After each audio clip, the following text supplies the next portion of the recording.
Welcome. Today in front of me Sony Xperia Pro-I, and I'll show you that the device comes with a 3.5mm headphones adapter inside the box.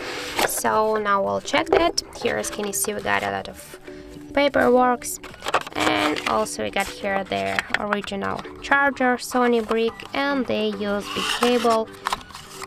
And unfortunately we have no here any adapters for the earbuds, also as the earbuds, so you should buy the adapter separately, and the earbuds also you should buy separately to use it with your Sony device.